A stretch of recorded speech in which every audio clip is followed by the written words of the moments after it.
Assalamualaikum warahmatullahi wabarakatuh. Waalaikumsalam warahmatullahi wabarakatuh. Salam sejahtera bagi kita semua. Pemirsa PAJT TV, kembali Ngopi Dilan hadir menemani waktu ngopi Anda dengan menyajikan informasi dan pengetahuan seputar peradilan. Kali ini bersama saya, Hisni Mubarak, yang akan menemani narasumber kita. Beliau adalah Bapak Yunadi SAG, selaku Wakil Ketua Pengadilan Agama Jakarta Timur. Assalamualaikum Pak Wakil. Waalaikumsalam warahmatullahi wabarakatuh. Hari ini kita akan ngopi bersama. Baik. Ngobrol pintar seputar peradilan dengan mengangkat tema isu perkawinan anak dan perkara dispensasi nikah. Perkawinan anak merupakan salah satu tantangan dalam pembangunan sumber daya manusia. Hal ini dikarenakan perkawinan anak memiliki dampak yang multi aspek dan lintas generasi. Pemirsa PAJT TV, isu tersebut sangat menarik untuk kita obrolkan menemani waktu ngopi kita. Kita langsung mulai obrolan kita dengan Wakil Ketua Pengadilan Agama Jakarta Timur, Bapak Yunadi. Bapak, bisa dijelaskan tentang ketentuan usia perkawinan menurut hukum dan peraturan yang berlaku di Indonesia? Baik, terima kasih Mas Hisni, bahwa memang akhir-akhir ini problem perkawinan di bawah umur itu memang mencuat. Sebelumnya pernikahan di bawah umur itu berdasarkan Undang-Undang Nomor 1 Tahun 74, di mana yang laki-laki berumur 19 tahun sedangkan yang perempuan berumur 16 tahun. Kemudian hal itu diadakan perubahan dengan Undang-Undang Nomor 16 Tahun 2019 tentang perubahan Undang-Undang Nomor 1 Tahun 74 yang mengubah dari yang semulanya 16 tahun bagi yang perempuan menjadi 19 tahun, sehingga ada persamaan antara umur laki-laki dan umur perempuan dari segi biologi. Oleh sebab itu maka mulai sekarang ini sejak 2019 itu ketika orang belum berumur 19 tahun yang perempuan atau laki-laki, maka ketika mereka mau menikah harus minta dispensasi ke pengadilan agama. Baik, lanjut Pak Wakil. Pengadilan agama itu mempunyai wewenang menerima dan memeriksa permohonan dispensasi nikah. Lalu bagaimana proses pemeriksaan perkara permohonan tersebut? Dari mulai pendaftaran administrasi, proses pemeriksaan, dan adakah asas atau kewajiban hakim dalam pemeriksaan khusus perkara permohonan dispensasi nikah ini? Baik,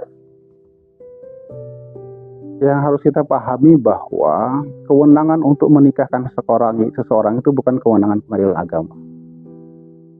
Kewenangan untuk menikahkan seseorang itu masih di dalam ini Kementerian Agama, yaitu KUA. Kantor Urusan Agama. Kantor Urusan Agama. Sepanjang KUA mau menikahkan, maka itu menjadi urusan KUA. Tetapi apabila ada permasalahan di situ, KUA tidak mau menikahkan disebabkan oleh halangan, maka diajukan ke Pengadilan Agama untuk ditinjau apakah penolakan itu bisa dikeluarkan atau dibatalkan. Dalam hal ini juga ketika seseorang itu menikah di bawah umur 19 tahun, maka biasanya kantor KUA itu akan menolak pernikahan itu. Dan penolakan itu dinyatakan bahwa tidak bisa dilangsungkan pernikahan karena masih ada halangan itu di bawah 19 tahun.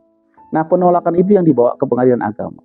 Jadi tidak serta-merta orang yang di bawah 19 tahun itu langsung ke Pengadilan Agama. Harus ada pengantar dulu dari Kantor Urusan Agama, sehingga tidak mengambil kompetensi masing-masing.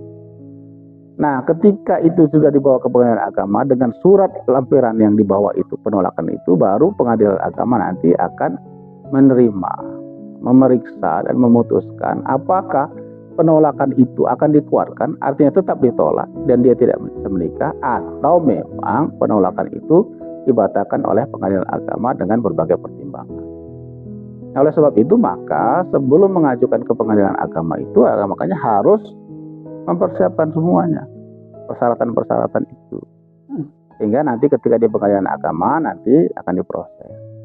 Nah, proses itu nanti memerlukan pemikiran agak mendalam oleh majelis hakim, karena ini menentukan bagaimana masa depan dan kehidupan anak itu pasca pernikahan nanti. Jangan sampai, dan ini sering terjadi ketika datang ke pengadilan agama minta supaya mereka diberikan dispensasi perkawinan, kemudian setelah diberikan nasihat, tapi tetap juga akhirnya dikabulkan oleh hakim tunggal. Tetapi setelah itu beberapa waktu berikutnya datang lagi ke pengadilan agama untuk bercerai perkara yang lain. Iya. Nah, jangan sampai, ini harus kita betul-betul kita perhatikan. Oleh sebab itu maka banyak faktor-faktor yang harus dipertimbangkan. Di antaranya adalah kepentingan terbaik bagi anak tersebut. Kepentingan terbaik bagi seorang anak. Kemudian apakah ada hak-hak anak itu yang masih ingin dicapai? Oke, dia 19 tahun umpamanya kan. Ketika ditanya, oke, apa Anda masih ingin sekolah? Jika dikatakan saya masih ingin sekolah, Pak, artinya ada hak-hak anak itu yang belum terpenuhi, dan itu harus dipenuhi kan itu. Apakah dia ingin sesuatu yang lain? Tapi jika mengatakan saya nggak mau sekolah lagi, Pak, karena saya sudah tidak sanggup lagi. Kemudian ditanya lagi apa keinginan lain?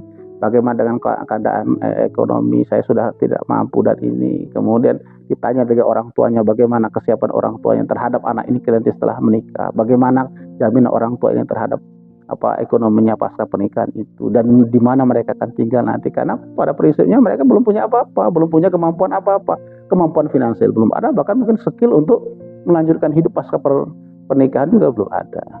Nah, oleh sebab itu maka kita perhatikan betul apa yang menjadi kebutuhan dasar anak-anak tersebut sudah terpenuhi atau belum, ada yang ingin dia capai lagi atau tidak. Tapi kalau dia sudah tidak ada lagi, kemudian hak-haknya sudah terpenuhi, dia tidak ingin lagi mencapai sesuatu yang menjadi hak dia, maka hakim dapat mempertimbangkan. Pertimbangan hakim itu bukan semata-mata pertimbangan di persidangan saja, harus ada pertimbangan lain didukung oleh instansi lain, dokumen lain yang bisa membantu hakim untuk menyatakan bahwa ini betul layak untuk di. Contohnya dari instansi mana? Sebenarnya untuk permasalahan dispensasi ini banyak pihak yang terlibat.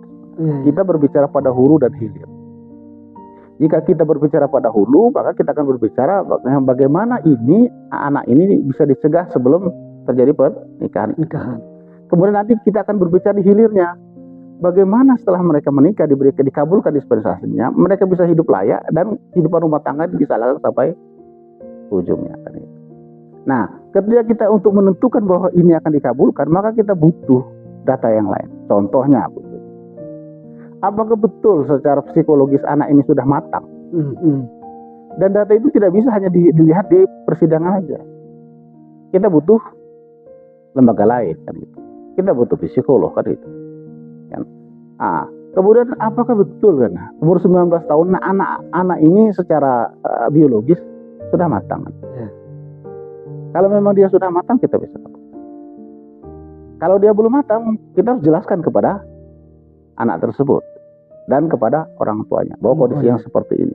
Kalau nanti dia menikah atau nanti dia hamil, risikonya akan seperti ini.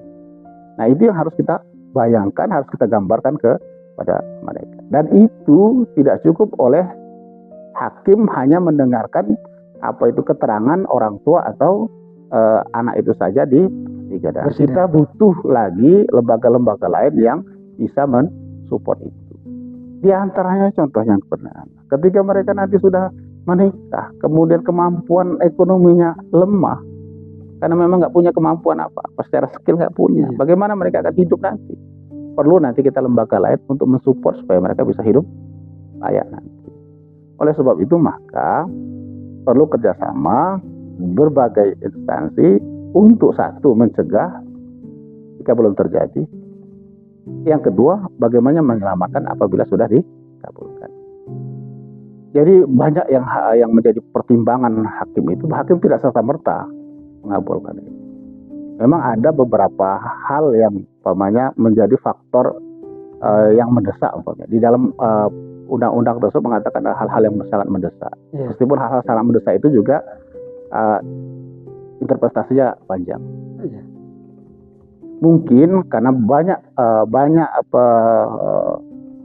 kasus atau permohonan yang diajukan ke pengadilan agama itu, tidak hanya mungkin di Jakarta tapi di tempat-tempat lain, ketika mereka mengajukan dispensasi itu sudah mengalami kehamilan yang tidak diinginkan.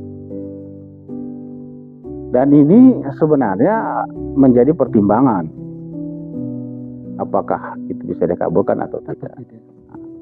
Tapi sepanjang selama ini bahwa kondisi yang mereka datang itu hampir rata-rata sudah bulan keempat, bulan kelima, bulan keenam kan itu.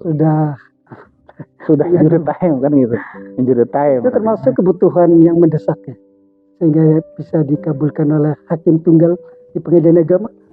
Kata-kata mendesak itu tidak hanya dibayangkan dengan apakah itu mendesak atau tidak dengan keberadaan itu kan. Kita harus memperhatikan juga kondisi mendesak itu bagaimana psikologi anak itu terhadap kondisi dia seperti itu. Umpamanya begini Mas, dan saya belum sepanjang saya memutus perkara dispensasi belum pernah Pak Hakim, ya saya sekarang sudah hamil Pak, tapi saya tidak mau menikah, saya akan bertanggung jawab terhadap, enggak apa-apa saya enggak menikah, tapi saya akan tetap besarkan anak ini, enggak perlu ini kan, nanti pada waktunya saya sudah umur 19 tahun saya akan menikah. Belum ada Mas. Artinya kalau orang kayak gitu mental sudah kuat, tapi saya belum. Nah, yang ada adalah sudah kondisi seperti itu, masyarakatnya tidak tahu kondisi dia, ya kan itu. Nah, di samping itu juga orang tuanya bahkan kaget, oh anak saya sudah sebegini tuh.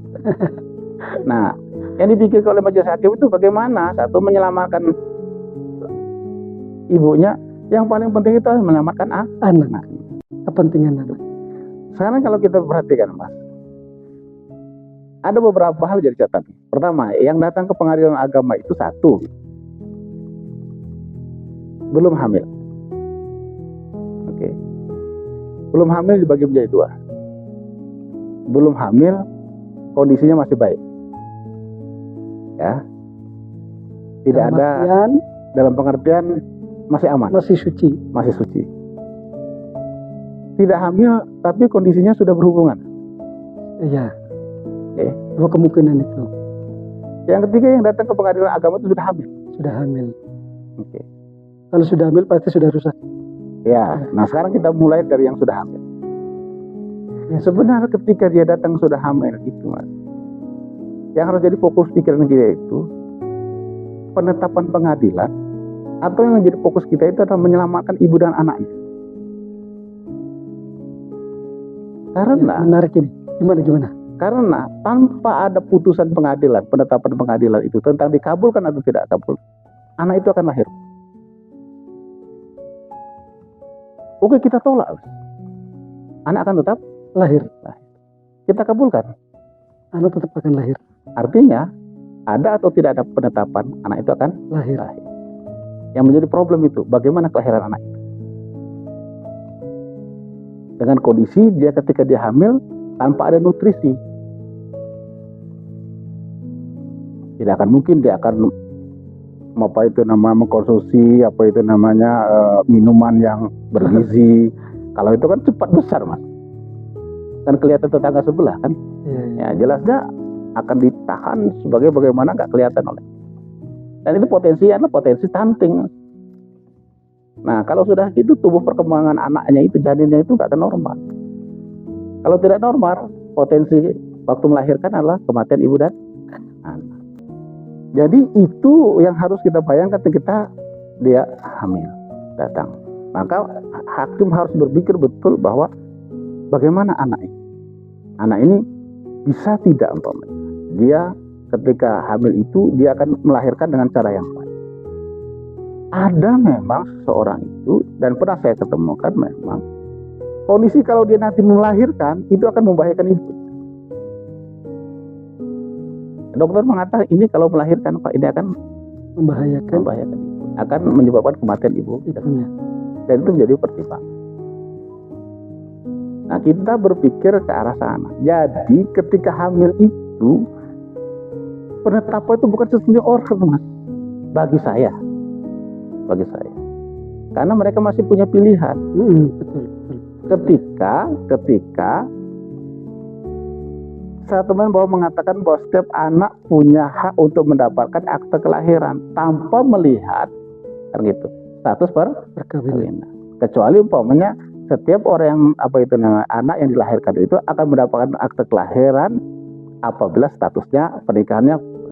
Tapi kan enggak, karena itu memang hak yang dimiliki oleh itu. Nah itu menjadi. Yang kedua, sekarang yang menjadi pertimbangan majelis hakim mana? Kalau saya datang ke pengadilan, dia belum hamil dan masih baik, belum berhubungan. Kalau tadi baik. Sudah hamil. Nah, ini yang kedua, posisi perempuan datang ke pengadilan, tidak hamil. 19 tahun datang tidak hamil. Dan belum pernah berhubungan. Ya. Nah yang ini harus dicegah, betul, diupayakan betul bagaimana. Maka di situ harus dipertimbangkan betul urgensinya itu apa.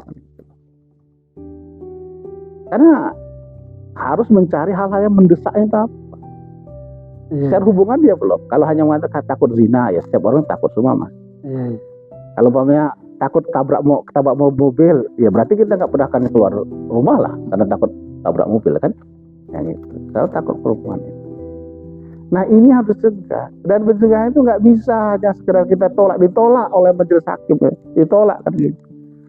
Nanti akan kemana-mana. Tetap ada pertimbangan dari hakim. Iya, nanti kalau ditolak ini nanti ada dua kemungkinan. Dia nurut dengan putusan itu, atau dia melakukan penyeludupan hukum dengan cara kawin siri kan gitu. Nah itu. Nah oleh sebab itu maka ketika menolak atau mempertimbangkan itu maka perlu ada pendampingan bagi anak ini. Dari dinas pemberdayaan perempuan atau dinas sosial atau lembaga-lembaga yang lainnya yang punya concern terhadap itu. Jadi bisa menjelaskan kepada mereka bahwa ini loh resikonya, ini loh yang harus kamu kerjakan ini kenapa. Ketika ditolak oleh majelis hakim karena nggak ada urusan itu mereka tahu oh ini yang harus saya kerjakan. Dan saya pernah menolak seperti itu dan saya berikan solusi. Saya berikan solusi bahwa dulu tapi sebelum COVID saya kata ini Anda ini sebenarnya berapa bulan lagi, sekitar 7 bulan lagi lah. Sudah mencapai 19 tahun. 19 tahun. Tapi gimana ya? Saya nggak bisa Pak Anda nanti. Oke. Waktu itu saya panggil dinas pemberdayaan perempuan di ruang sidang. Kemudian saya minta tolong kepada dinas pemberdayaan perempuan agar anak ini disalurkan ke BLK. Balai Latihan Kerja. Balai Latihan Kerja. Dan dia mau. Akhirnya dia ngambil las. Artinya masih bisa loh. Kita carikan solusi. Akhirnya dia lupa dengan yang 7 bulan lagi. Niatnya itu. Dia asik. Nah suatu saat ketemu dengan saya. Waktu itu kan saya naik mobil. Dia bilang, Pak saya yang kemarin itu. Oh iya gimana? Ya Pak saya kemarin udah ngelas 3 bulan, 4 bulan. Alhamdulillah udah bisa. Sekarang saya udah mulai diterima Jadi gimana nikahmu nanti Pak? Mengumpulkan uang dulu. Iya, kan itu makin matang ya. Iya. Secara ekonomi, mental dan sebagainya. Tapi kan tidak banyak kita yang berpikir seperti itu. Iya. Yang kedua, tidak semua satker itu punya kemampuan bisa bekerja sama dengan lembaga-lembaga. Karena kemampuan komunikasi orang berbeda-beda. Kemudian pemahaman pemerintah daerah juga berbeda-beda gitu. Tapi kalau itu bisa, Mas, kayaknya bisa dicegah. Khususnya bagi mereka yang yang datang sini masih kondisi yang baik-baik. Nah, yang agak repot ini, yang betul-betul pertimbangan mendalam ini yang datang itu tidak hamil tapi sudah belum hamil tapi sudah berhubungan. Itu harus membentukkan pemikiran yang mendalam betul. Kenapa? Kalau ditolak yang sebelahnya keenakan ya seakan-akan melegalkan kan itu kalau ditolak ya. Kalau diterima anak-anak ini bagaimana masa depannya itu kesiapan ini. Jadi mempertimbangkan itu cukup harus matang dan itu menjadi kewenangan mutlak bagi hakim di ruang sidang. Dan itu sebenarnya tidak cukup hanya sekedar keterangan dari para pihak itu. Kita butuhkan data-data lain. Meskipun di persidangan itu juga nanti ditanya orang tuanya tentang tanggung jawab ekonomi orang tuanya itu terhadap anaknya setelah menikah itu. Anak ini mau tinggal di mana, bagaimana kehidupan dia nanti, kerjanya apa nanti. Orang tuanya dipanggil, di persidangan ditanya. Berarti pemohon dalam hal ini. Ya, pemohon itu ditanya. Karena dia yang meminta kan. Iya. Dan kita akan berikan izin kalau ada jaminan dari orang tuanya. Contohnya, saya pernah tanyakan, ini anakmu kerja apa kan gitu. Dulu itu apa? Dodo sawit mas, dodo sawit. Kan itu. Nah, dodo sawit siapa kan itu? Kebetulan yang sawit saya pak. Kan itu. Nah, jadi untuk mendidik anak supaya dewasa, meskipun kerja ini digaji oleh bapaknya. Nah, itu saya tanya, lah kalau nanti dia sudah menikah bagaimana? Nah, ya pak, nanti akan saya buatkan rumah di situ. Dan nanti kebun 1 hektar itu akan saya kasihkan sama dia. Kan ada jaminan. Iya. Yang repotnya nggak ada jaminan. Ngotot untuk menikah, tahu-tahu berikutnya 6 bulan berikutnya datang ke pengadilan agama bawa anak bayi. Tahu-tahu kenapa? Oh ini pak saya yang dulu itu minta apa itu dispensasi saya minta cerai. Dan itu terjadi. Dan itu terjadi untuk daerah-daerah yang dispensasinya banyak kan. Kalau Jakarta kan nggak begitu, karena orang sudah berpikir keluar. Kalau untuk daerah-daerah tertentu mungkin jumlah dispensasi ini akan banyak. Lanjut Pak Wakil, pertanyaan ketiga ini, tapi kita akan break ngopi dulu sebentar. Oke, terima kasih. Silakan. Disediakan.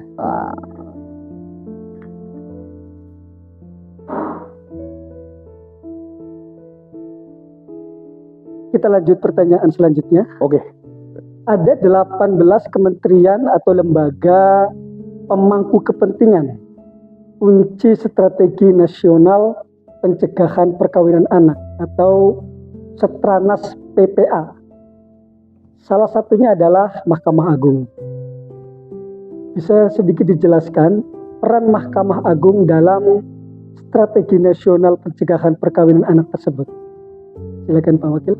Baik Mas Sisni, memang berbicara masalah pernikahan di bawah umur ini tidak bisa hanya berbicara pada satu aspek aja, satu lembaga aja, dan kita tidak boleh mengatakan bahwa pengadilan agama itu adalah muara akhir dari dispensasi, bukan.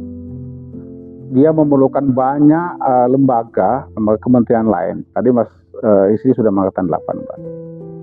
Nah, Mahkamah Agung dalam hal ini adalah karena dia yudikatif, tentu dalam hal ini khususnya pengadilan agama akan menerima permohonan itu. Kemudian Mahkamah Agung sudah menerbitkan Perma nomor 5 tahun 2019. Ya. Di situ sudah dijelaskan apa-apa yang harus dilakukan oleh majelis hakim dalam itu. Tapi yang menarik, Mas, benarnya, karena saya katakan tadi berbicara masalah dispensasi adalah hulu dan hilir. Iya. Kan hulu dan hilir. Kalau hulu itu bagaimana pencegahan, kalau hilir itu bagaimana menyelesaikan. Saya lebih tertarik pada di hilir, Mas. Karena di hulu itu banyak aspek. Kalau kita berbicara masalah hulu, maka pasal yang mengatakan dari perubahan dari 16 tahun ke 19 tahun itu harus didukung oleh pasal-pasal yang lain. Dia tidak bisa berdiri sendiri. Ya. Tidak bisa dengan serta-merta dengan umur 19 tahun itu orang ketika menikah hidupnya akan oke. Enggak. Kan itu. Dan juga jadi pertanyaan, mengapa kok orang umur 19 tahun kok mau menikah kan itu. Itu menjadi pertanyaan banyak itu. Tapi saya akan lebih senang akan melihat pada di hilir. Di mana peran apa itu nama lembaga-lembaga itu. Jadi orang selama ini berpikir bahwa muara akhirnya itu diketok palu oleh pengadilan. Oke.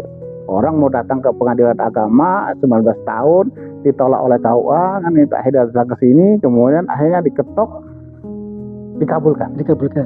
Orang mengatakan sudah selesai itu. Jika berbicara pada dispensasi aspeknya itu memang sudah selesai. Tapi jika konsekuensi dari ketok palu itu akan menentukan nasib orang tersebut, maka ketok palu itu adalah merupakan bagian dari problem yang harus diselesaikan oleh lembaga lain. Contohnya sekarang kita ketok palu, Mas. Oke. Dia sudah hamil 6 bulan, oke. Sudah kita minta jaminan dari orang tuanya, oke. Sudah kita minta surat keterangan dari dinas kesehatan. Sudah ada pendampingan dari dinas pemberdayaan perempuan, dinas sosial atau dinas-dinas yang lain, apa itu namanya puspaga dan lain sebagainya, oke. Dan sudah layak dia ketok. Akhirnya dikabulkan. Menikah lagi. Apa dia bisa kita jamin 6 bulan mendatang dia tidak datang ke pengadilan agama? Belum tentu. Kalau dia datang lagi ke sini, karena mereka belum punya pengalaman, belum punya kemampuan psikologis yang mapan dalam rumah tangga, ekonomi belum mapan, dia akan datang. Makanya yang saya perhatikan sekarang ini, supaya jangan dia balik lagi ke pengadilan agama melalui gugatan cerai. Maka harus kita carikan solusi supaya mereka setelah diketok palu itu nanti bisa hidup lagi. Nah, maka ke-18 tadi yang disebutkan oleh Mas Isi tadi itu mempunyai peran penting.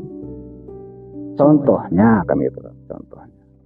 Ketika diketok palu ini, oke, kemudian dia menikah. Pertanyaannya, dia punya jaminan sosial nggak? Iya, iya.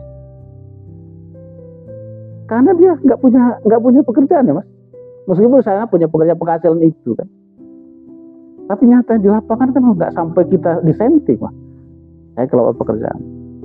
Nah, nanti ini akan membuka potensi kemiskinan baru, toh. Nah, kalau begitu, maka apakah dia ini sudah tercatat di lembaga yang untuk itu, potensi itu? Nah, makanya harus kita kerja dengan dinas sosial. Ini ada satu perkara yang diketok oleh majelis hakim di pengadilan agama, data ini kita serahkan kepada dinas sosial. Dinas dicatat, bagaimana ini peluangnya ini? Apakah dia nanti bisa? Kalau tidak, kan itu, maka dicatatkan sebagai orang miskin kan itu. Karena memang dia penghasilannya di bawah. Nah, ketika dia menjadi orang, maka dia punya hak untuk jadi hak sebagai seorang miskin kan itu, PKH dan lain sebagainya. Pertanyaan yang kedua, siapa yang bisa menjamin kesehatan dia? Iya. Kalau dia ini, ya kan itu, tentu harus ada BPJS. Ada yang seperti itu udah punya BPJS belum? Jangan-jangan nggak punya, Mas. Nanti ketika mau melahirkan nanti baru bingung, ya kan? Belum ada BPJS. Iya, belum ada BPJS. Kan? Sementara kondisi ini dia harus dioperasi, perlu biaya berapa? Akhirnya datang ke dinas sosial, marah-marah ke dinas sosial karena nggak ada. Nah, harus ada jaminan begitu. Berikutnya, apa yang bisa menjamin dia bisa hidup? Ada nggak life skillnya? Saya pernah ngobrol dengan perbankan. Perbankan itu mau loh, Mas, dengan CSR-nya membiayai mereka. Tapi dengan catatan, mereka punya skill gitu loh. Kan? Menyelamatkan itu juga punya, bagi perbankan juga punya nilai manfaat bagi mereka, keuntungan bagi mereka. Nah, yang seperti itu. Kemudian dinas kesehatan, Mas, yang harus perhatikan betul. Ketika kita sudah ketok palu, tidak sama perlakuan ini yang sudah hamil normal dari awal, ya kan? Memang mereka nikahnya sudah matang, ya kan? Secara psikologi matang, dengan mereka yang memang dalam kondisi yang seperti ini, hamil yang tidak diinginkan. Kenapa? Tentu pertumbuhan si bayi, cabang bayi di dalam janin kan berbeda. Iya. Nah, kalau perbedaan seperti ini, nanti ketika dia mau persalinan, itu harus dibedakan loh antara itu. Kan gitu. Harusnya juga ada data dari pengadilan agama itu yang bekerja sama dengan dinas kesehatan. Ini loh, ada berapa puluh orang yang diputus pada bulan ini yang dengan kehamilan, sehingga nanti petugas kesehatan itu selalu mengontrol itu. Ketika dia nanti mau melahirkan, betul-betul jaga berbeda perlakuan dengan mereka yang biasa ini. Karena potensi ini kematian ibu dan anak lebih besar. Lebih rawan. Nah, yang seperti ini belum. Mungkin ada di daerah tertentu yang sudah seperti itu. Tapi secara umum, secara nasional, ini menjadi catatan PR negara kita semua. Jadi ketika beberapa waktu lalu berbicara masalah stunting, ini sangat erat hubungannya dengan dispensasi. Karena rata-rata sebagian besar dispensasi itu mereka sudah hamil yang tidak diinginkan. Karena itu. Nah, ke bawah ini karena itu, kalau mereka punya kemampuan dari BLK tadi, kemudian ada CSR-nya, kemudian kemudian ada jaminan sosial ya, ada BPJS-nya, kemudian dari dinas apa itu sosial, kalau memang nanti dia memang termasuk garis kemiskinan, ada hak-hak dia di situ. Dan saya rasa kayaknya lebih makmur dia daripada kita. Ya kan? Iya. Dia punya skill kan, dibantu juga oleh CSR, ada BPJS-nya, ada dari dinas sosialnya juga. Nah, dengan seperti itu maka meskipun dia menikah di bawah umur 19 tahun dengan kemampuan yang masih terbatas, tapi kita berikan jalur seperti itu, maka mudah-mudahan mereka juga bisa hidup. Yang paling penting adalah sekarang ini bagaimana menjalin kerjasama antar lembaga ini tidak lagi parsial. Selama ini kan masih parsial, dalam artian Satker kerjasama dengan Pemda, kemudian Satker ini kan itu, dan itu nggak sama. Kemampuan komunikasi masing-masing pimpinan berbeda, kemudian pemahaman Pemda juga terhadap ini juga berbeda. Apalagi mengatakan itu urusan pernikahan kan urusan domestik, urusan pribadi ya kan. Padahal kalau sudah terjadi seperti itu angka kematian ibu dan anak meningkat, terjadi angka stunting, sudah baru kita seperti kebakaran jenggot. Padahal memang stunting itu bisa diprediksi di awal ketika kalau memang dia dari awal nggak diberikan asupan gizi yang layak, kemudian obat-obat yang cukup, kemudian psikologi ibunya memang nggak matang, potensi perkembangan bayi itu juga tidak akan sempurna. Jadi kita 18 dari itu kementerian itu, yang sebenarnya kementerian seperti PMD ya, masyarakat dan desa itu juga penting Mas. Bahkan bukan di PKK juga penting Mas. Iya. Kan ada posyandu itu Mas. Iya. Ya kan itu. RW. Posyandu punya Pak. Anak itu masih di bawah umur Mas. Nggak tahu kan apa yang dilakukan setelah ini kan itu. Nah ada posyandu itu dia bisa ngajak. Ini loh waktu kita timbang anak kan itu. Kemudian ada kegiatan posyandu dia ikut. Jadi dia bisa bermasyarakat, bisa cepat kan gitu. Nggak dibiarkan gitu aja karena sekitarnya dibiarkan gitu saja. Nah itu yang kalau kita mau berbicara secara komprehensif, yang menyelamatkan anak pasca diputus oleh pengadilan. Ya. Oke, baik Pak Wakil. Selanjutnya kita minta closing statement dari Pak Wakil atas obrolan kita pada hari ini. Silakan Pak Wakil. Terima kasih Mas di sini, bahwa yang harus kita perhatikan bahwa dalam rangka mencegah dan menyelamatkan anak-anak yang menikah di bawah umur ini perlu kerjasama antar lembaga seperti yang seperti tadi 18 yang betul-betul bekerja sama secara sinergis untuk mencegah terjadinya ini di hulunya dan untuk menyelamatkan mereka itu di hilirnya, sehingga nanti kan itu anak Indonesia ini bisa berkembang dengan baik. Kalau berkembang dengan baik, mudah-mudahan nanti ke depannya mereka bisa hidup lebih baik. Itu, terima kasih. Sinergi 18 menteri atau lembaga demi kepentingan seorang anak. Begitu Pak Wakil. Ya, demi kepentingan bangsa. Baik, terima kasih atas obrolan kita pada hari ini. Pemirsa PAJT TV, demikianlah obrolan Ngopi Dilan dengan Pak Yunadi hari ini. Terima kasih, semoga bermanfaat. Marilah kita tutup dengan baca hamdalah. Alhamdulillah. Assalamualaikum warahmatullahi wabarakatuh. Waalaikumsalam warahmatullahi wabarakatuh.